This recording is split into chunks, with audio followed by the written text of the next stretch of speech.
Bonjour, alors aujourd'hui nous allons réaliser un gratin de chou-fleur. Alors comme il y a peu d'ingrédients, je vais vous les citer. Donc ici on aura 30 g de beurre, on aura 35 centilitres de lait, 15 centilitres de crème liquide pour un peu d'onctuosité. Ici on aura 30 g de farine.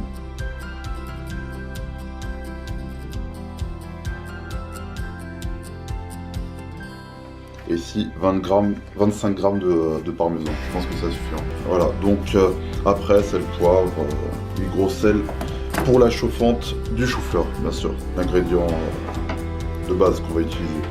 Donc on va commencer par réaliser la chauffante.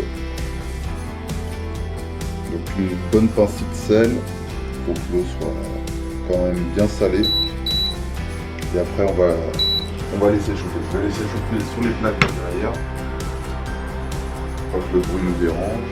Alors on va s'occuper du chou-fleur. On va trouver une poubelle.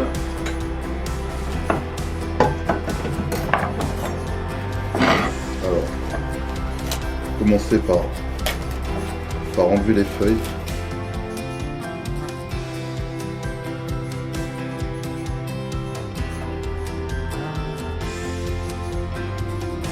Pas trop profond pour pas trop abîmer le chou-fleur.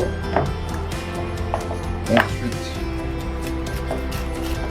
vous allez là faire le tour pour enlever la partie centrale.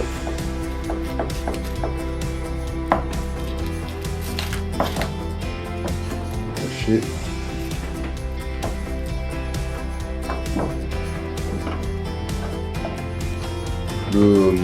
Le chou-fleur, nous le mettrons quand l'eau sera bien bouillante.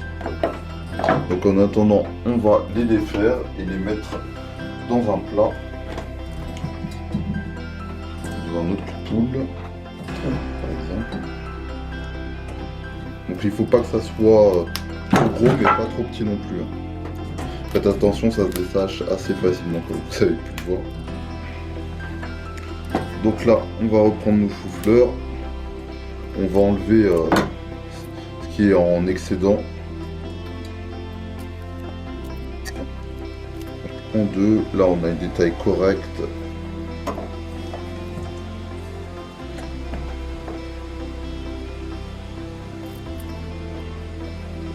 Là ça me paraît un peu gros, je le coupe en deux. Voilà, le reste est bien. On va juste enlever les queues. Voilà, on attend que l'eau soit à ébullition et puis on mettra. On va faire la béchamel entre temps. Alors, nous allons réaliser notre béchamel. Donc pour ce faire, on va mettre le beurre dans la casserole, le faire fondre. Alors le beurre est fondu. Je tiens bien à préciser que j'utilise la maïzena parce que je trouve que ça donne une béchamel plus fluide. Et donc on va la mettre d'un coup. Voilà, on mélange.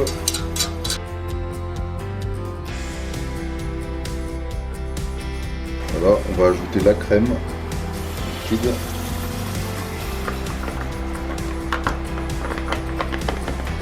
Le lait.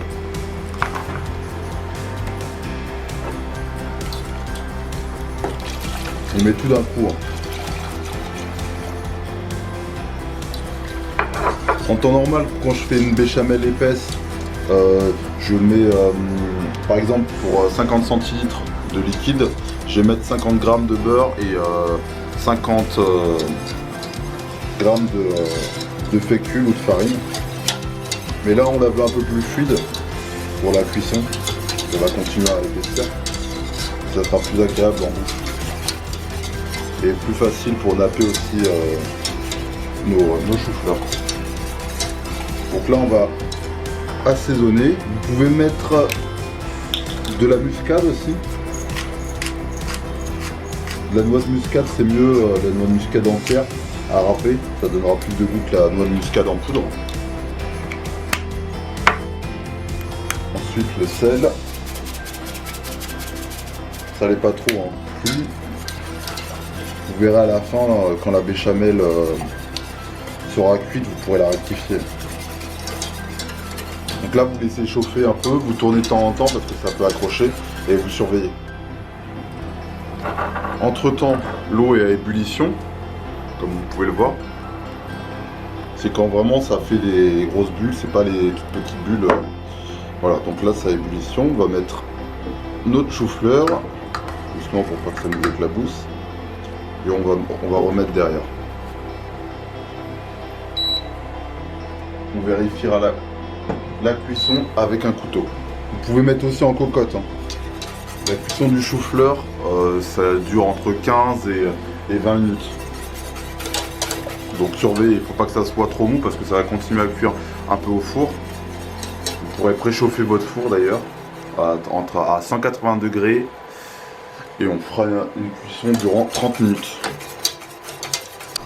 Alors là ça commence à épaissir. Dès que ça commence à faire des petites bulles, voilà. Là on va l'arrêter rapidement parce que nous on veut qu'elle soit fluide, sinon ça va continuer à épaissir. Là on va goûter l'assaisonnement. Ça manque de sel.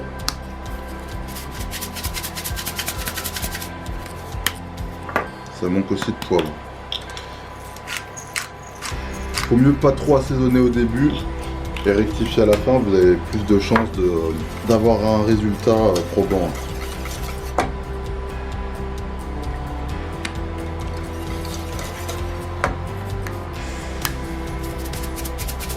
Donc pensez à goûter vos plats,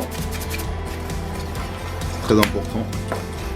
Parce que vous pouvez tout faire parfaitement si l'assaisonnement n'est pas réussi, le goût ne sera pas au rendez-vous. Alors là, le chou-fleur est cuit, légèrement al dente, il ne faut pas qu'il soit complètement cuit, complètement bouilli, sachant qu'on sait qu'il va encore cuire au four. Hein. Donc là on verse dans le plat. Voilà. Puis là on va verser la béchamel. Un peu partout, vous la répartissez. Prenez pas le fouet, hein. Prenez la maryse. Voilà, on va mettre le parmesan et on enfourne pour 30 minutes à 180. Ouais, 25 grammes, c'est largement suffisant. Moi, je vais en mettre un petit peu moins parce que je trouve que c'est pas mal déjà. Ok, donc voilà, on met au four et puis on se retrouve pour la fin de cuisson. Donc là, le gratin est cuit, bien gratiné, belle couleur. On va voir, c'est cuit. Et là, ça s'enfonce parfaitement. Donc je suis ravi de vous avoir présenté cette recette. Puis je vous souhaite une bonne fin de journée et à la prochaine pour de nouvelles recettes.